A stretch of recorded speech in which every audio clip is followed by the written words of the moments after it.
In so many ways, America's celebration of its 239th birthday looks like any 4th of July so far. There are parades in towns and cities across the country, watermelon eating contests like this one in Davie, Florida, and celebrations of the nation's liberty. But the signs are plain to see that this 4th is marked by heightened concern about a possible terror attack. While the intelligence community has not pointed to any specific credible threats, the many gatherings on this holiday packed with national symbolism have police on high alert. Here's David Begnaud. In New York City tonight, law enforcement is sending out a united message.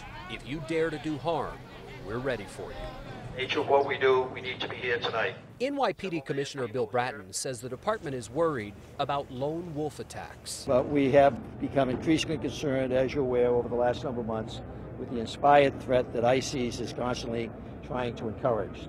So it's not so much what we know that concerns us, but what we might not know. Canines and heavily armed officers are visible, with many more undercover, some with devices that can detect dirty bombs. The NYPD is also monitoring thousands of security cameras.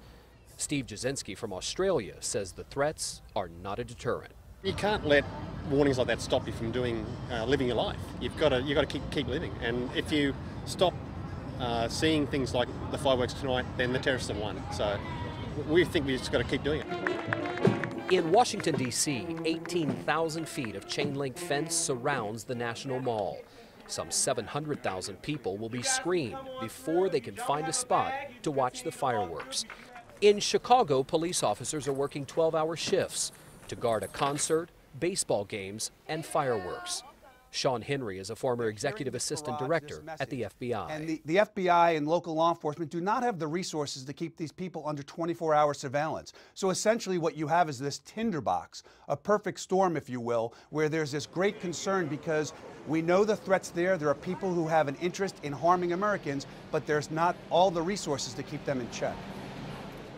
The NYPD police commissioner says the 7,000 police personnel on duty tonight will remain on duty throughout the weekend. Jim?